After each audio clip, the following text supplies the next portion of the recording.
Hi everyone, welcome to yet another video of me reading this book known as Elijah of Buxton. Now, I still have to read chapter 4, 5, and 6, and then that's it. So, we're just gonna be reading chapter 4 today, and then I gotta go to bed. Okay. Chapter 4, Kidnappers, Enslavers. I loaded all my fishing tools up, threw the stringer of fish over old Flap's rump, and started riding back to the stable. It weren't long before the steady rocking of the mill had me wondering if I should sleep or think. Thinking one out because I was still mighty sore about having only 6 fish. I couldn't figure out exactly how the preacher done it, but something with this tithing business stank real bad. And that got me thinking that lots of what the preacher did wasn't right. I heard Paul call the preacher a jackleg man for the Lord once he didn't know I was listening. I couldn't ask Pa what that meant without him knowing I'd been eavesdropping on grown folks' conversations. But I was catching on it wasn't a good thing to be. And then lots of other things the preacher did came rushing into my mind. I like him promising again to let me shoot that mystery pistol. We'd gone out 2 times before, and I still hadn't even touched that gun. It's good, bro. The first time he'd ran out of bullets when it came time for me to shoot it. And the school time, instead of shooting that silver plate pistol, I gave me a old rusty one to fire. It got so hot after I shot it twice, and it burnt my hand and threw it down. All that did was make me want to shoot that mystery pistol off even more. Folks did lots of speculating on where that gun came from, but that was about the only thing the preacher didn't do a whole lot of talking about. I got real disappointed when he finally did tell Mr. Polite, 'cause instead of telling one of his usual interesting truth stretchers, he came up with the same story near about any dull child would have. He said he found it in the woods.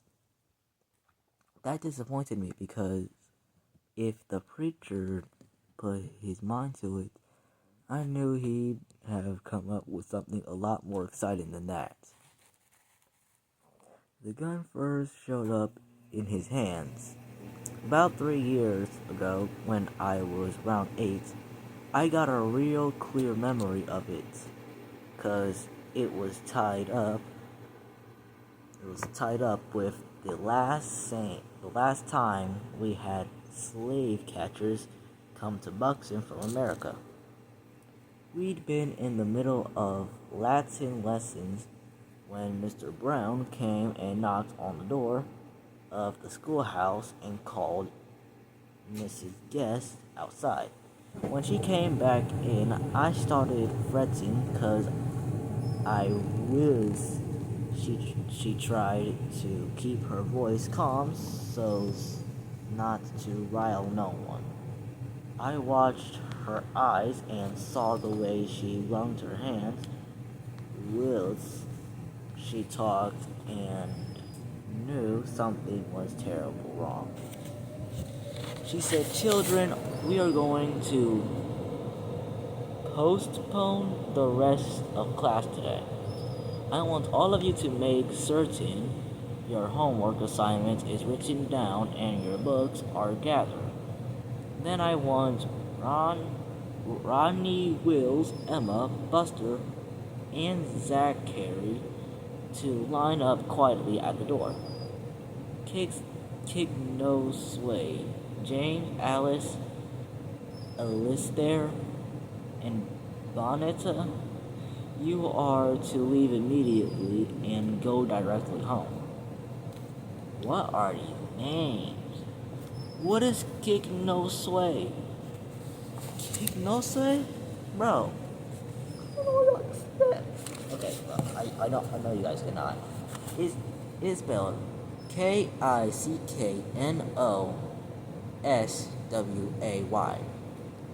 Who names their child Kick No Sway? Who picked their child that? Like, bruh, come on, man. Near everybody but me was giggling and clowning and thinking this was something good. But I know no grown folks weren't going to call off school lest something powerful bad was about to happen or had happened already. And why was Mrs. Guest sending all the white children and the alien children home right off like that? I wonder why too. I quick looked out the window and to the west and saw the sky was blue and sunshiny. That meant weren't no bad weather coming. That meant it was something worse. Something dealing with people. Ooh, that was not a school shooter. Nah, freak that, bro. I don't want that school shooter to die, for real.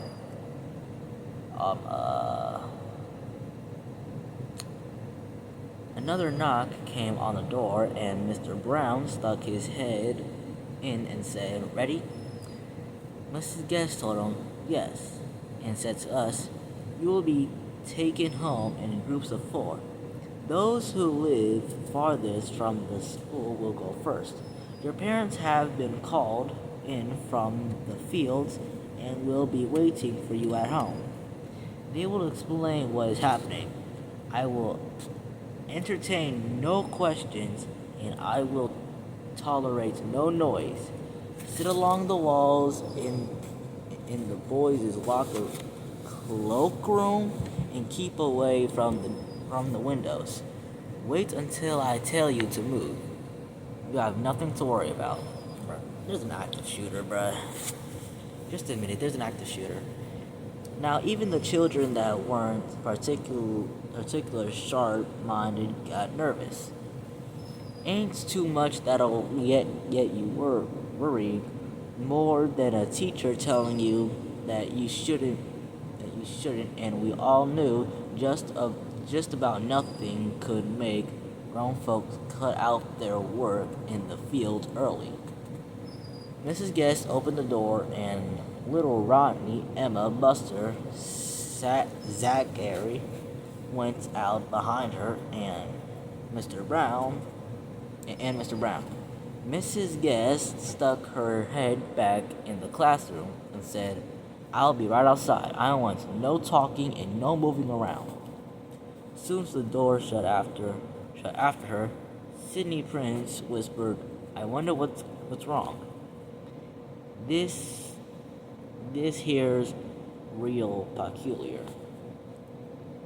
Cooter whispered back, "Whatever it is, you lucky Emma Collins left. 'Cause she sure would have told Mrs. Guest you were talking." Sidney said, "Well, you're talking too, Cooter." Cooter said, "It don't count. I'm trying to." Philip Wise said, "Y'all both need to hush. I know what it is." Everyone but me asked him what. Philip pointed at me and said, "It's him." I felt myself getting warm. Me and Philip Wise didn't agree on near nothing. He said Frederick Douglass is up in Chatham and told the grown folks he ain't coming down to visit in Buxton lest they locks Elijah and all the other babies up. The man said he can't stand the thought of getting thrown up again. Most of them laughed, but Cooter said, Philip Wise, you ain't nothing but a fool. Everyone know you just jealous 'cause Eli was the first child born free in Buxton and you weren't nothing but third. Even Emma Collins beat you. Philip started to answer, but the door came back open. Mrs. Guest grounded up Philip, Cooter, Sidney, and Big Rodney, and they left. I was in the last group to go. Soon we were outside. I knowed I'd got feared, afraid for a good reason. Mr. Brown and Mr. Leroy were standing on both ends of the schoolhouse, holding onto double-barrel shotguns and looking around like they were ready for trouble. If seeing the guns weren't scary enough, the sounds I was hearing were way worse. The settlement was quiet like it was for only a few minutes every day before dark. You couldn't hear no trees being chopped, nor no mules, nor horses being pushed on the pull harder, nor no sounds from the road. You couldn't hear that big 15 horsepower engine that runs the gristmill and sawmill thumping away. You couldn't even hear Mr. Leroy's axe. The only sound was birds, and you would never think that birds singing would be something to make you skittish. But hearing them sing all by themselves like that, they made as well have been haints or ghosts singing.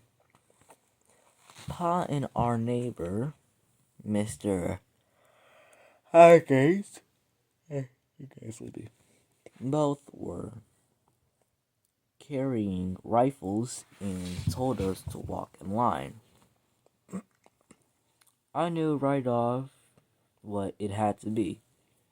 I knew there was only one reason they let the white children and the Indian children leave without no one watching them. I said, Pa, there's slave catchers here, ain't there? Is that why everyone's toting guns? Pa said, don't fret, son. We's just being cautious. Ain't no one seen nothing for sure yet. Pa told me that one of his settlements, white friends from Chatham, had come busting in on horseback and warned that there were 2 American scallywags with pistols and shackles and chains asking questions about the best way to get to Buxton. We all looked across the field and watched the edge of the woods, fearing that the American kidnappers were gonna come out firing, trying to catch someone into slavery. See now, I'm not entirely sure who told these white people that they were going to Buxton, but hey though, man, nah, Jay. Nah. A little ways from home, the preacher came running at us, holding a long, sharp blade from off a scythe. He said to Pa, I heard there were 2 of them. I'm going to check south. Pa said, "Hold up, Zeph. They were supposed to be up in Chatham. That means they gun come from the north sides. You shouldn't be out there without no gun. Someone with a firearm should go with you." The preacher said, "If it was me, I'd circle around and come from the south. You all go look north. I'm not expecting any trouble.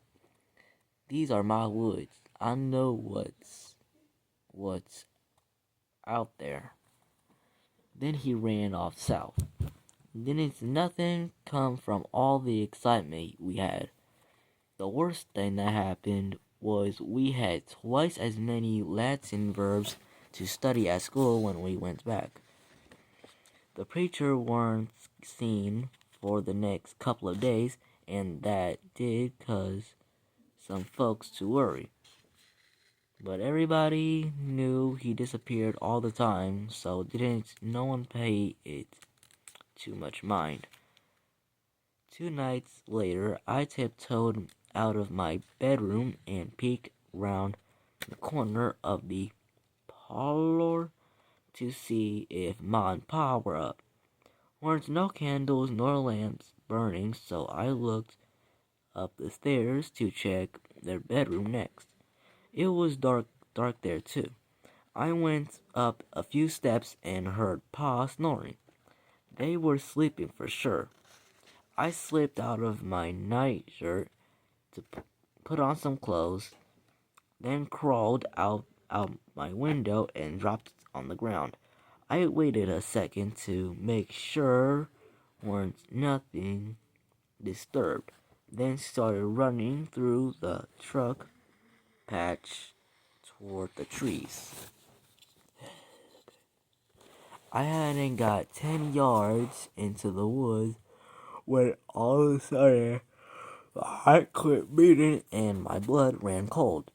Something tall and white and ghostish, like a giant hint came walking slow out from amongst the trees.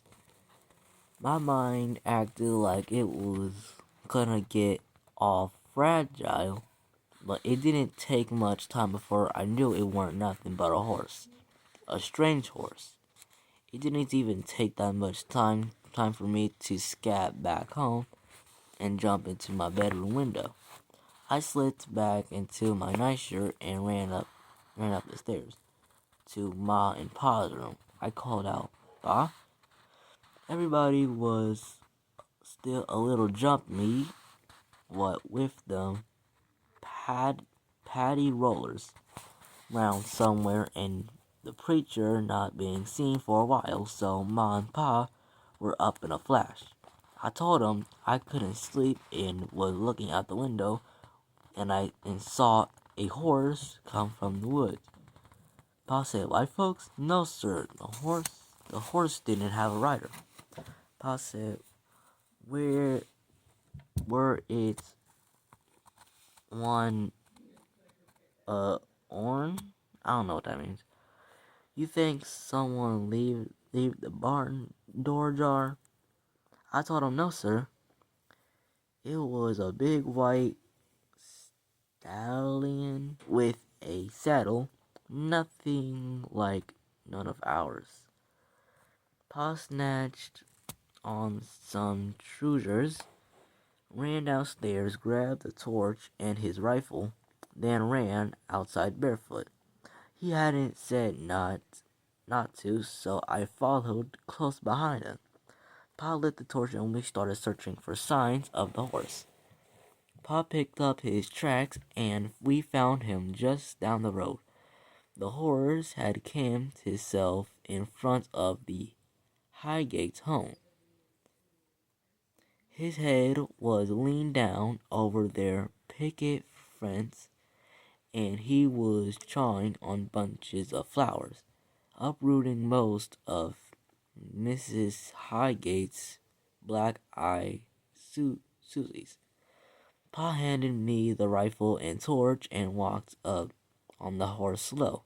He patted the horse on the neck and said, There, boy, there now. The horse's eyes had a wild roll to them, but he didn't seem to mind.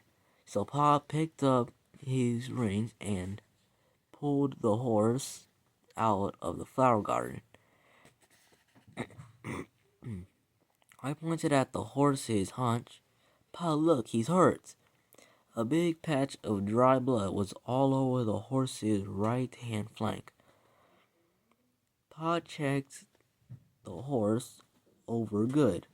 He even pulled the saddle off and said, "Ain't him, but something's done bled bad here."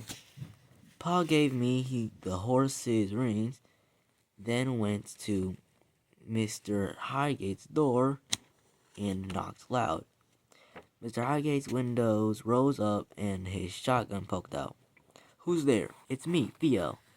"Come on out. There's a hoss what ain't got no rider in your yard. Maybe someone's afoot somewhere." Pa and Mr. Highgate stirred everyone, and they lit torches and searched high and low, but didn't come up with nothing or no one. The next morning, since his hand got hurt at the sawmill. Yeah, sorry, that was all for today, guys. I hope you guys enjoyed this video. If you did, please like and subscribe. It'll really help me out. And to be honest with you, probably none of you are gonna watch this, but if you do, please subscribe. I'm trying to get to at least 100 subscribers. And I will see you guys in the next video. Bye bye.